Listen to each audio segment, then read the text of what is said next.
Yesterday we looked at some simple equations, and these simple equations are um, some examples here that we looked at yesterday, such as 5 plus 2 equals this box here. We use this box to represent something, and today we're going to talk about a variable and what a variable is. And this box right here is actually a variable because a variable is something that is unknown that we need to find. So in this case, we could say 5 plus 2 equals, well, maybe we could call it x, right? 5 plus 2 equals x, and we know that 5 plus 2 equals 7, so we can say that x is equal to 7, okay? Let's look at another one. 4 plus, put an x in here since we don't know what it is, equals 6. 4 plus what equals 6? Well, I know that if I have 4, and I add 1, that's 5. If I have 4 and I add 2, that's 6. So 4 plus 2 equals 6. So that must mean that x is equal to 2. Okay? Here we have another one. 4 plus 5 equals, maybe instead of using x, we'll use y this time, because a variable can be any number for an unknown that we need to find. So 4 plus 5 equals y plus 1. Well, this equal sign is very important because this equal sign says that 4 plus 5 is also the same as y plus 1. So 4 plus 5 is what? 4 plus 5 is 9, and 9 has to be equal to 9. So 9 equal to 9, y plus 1. What plus 1 equals 9? 8. So y equals 8 because 9 has to equal 9. So the equal sign in this case is very important because the equal sign means the same. It doesn't always mean equal, or when you add or subtract, that's what your answer is. Right now we're looking at the equal sign as meaning the same. Let's look at one more right here. 3 plus 7 equals, we'll call this z, z plus 3. So what does z equal? Well, I know that 3 plus 7 equals 10, right? So z is going to have to equal something plus 3 to give us 10. Well, what plus 3 equals 10? Well, does 7 plus 3 equal 10? Of course. So z is equal to 7 in this case. Okay. There's also another way that you could do this. You could say, well, I have a 3 here and I have a 3 there. So I have a 7 here. So what would have to go in our blank spot? What would z be equal to? Well, it would be equal to 7 in this case. Now this only works if we have an addition sign right here on both sides. Because that's telling us that we're doing the same operation. Well, today we're going to do something a little bit different, and we're going to model algebraic equations using pictures to find unknown numbers or variables. And this word right here, variables, is very important. What is a variable? Anybody know? Anybody know? Come on, I said it a couple times already. All right, you need to know this. A variable is anything that is unknown, and it's your job to try and figure that out.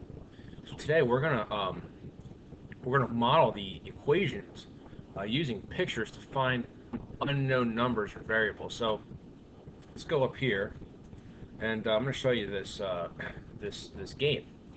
And before we start playing the game, we need to read the instructions. Um, each shape is assigned a certain weight. We need to try to find the equivalent sets of shapes by placing shapes on each side of the balance. To grab a shape, move over the shape that you want, move your cursor over the desired pan, click and drop it. To remove a shape, click it. The pans move according to which side is heavier and which side is lighter, or which shape is heavier, which shapes are lighter. Both sides of the pan balance, the equivalent relationships added to the right-hand table. So when we find out what one shape equals, we can find out what the other shape equals because we're balancing it out. When you think you know the weights, you can check your guess, click on the guess weights at the bottom when the pans are balanced. This brings up the guess weights screen. Enter the guess beside the desired shape, and then click check. Correct values get a green check, incorrect get a red check. Click close to return to the balance. Very important. The red square always weighs 1 unit.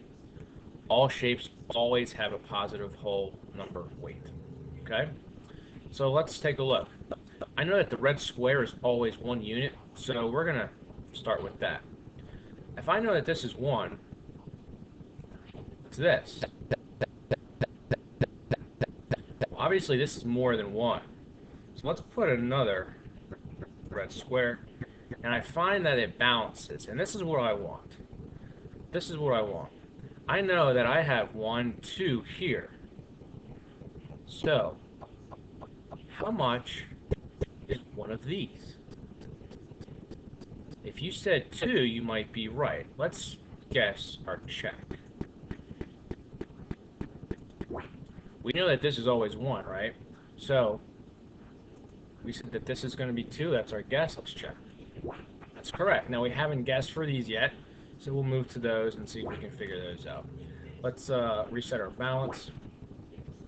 And let's go back and always use our red square because that's always going to be equal to 1. So if that's 1, this has to be more than 1, right? Because it's heavier. So let's put another one here. Okay, so this has to be more than 2 now. And, oh, look at that. So, if these are 1, how many is this shape? If you said 3, you might be right. You might be right. Let's go and let's guess our weight. So we're going to say this is 3, right? 3, check. We were right. So we got one more shape, and it's this kite shape. What are we going to want to compare the kite to? Actually, that's not a kite. It's more of a rhombus. It could be a square. Whatever it is, it's a parallelogram. So let's keep talking. Let's reset our balance. What are we going to want to compare this shape to? What are we going to want to compare? Well, we know that this is 1. We always know that that's 1, and look at that. So if this is 1, then what is this shape? How many? Let's guess. 1?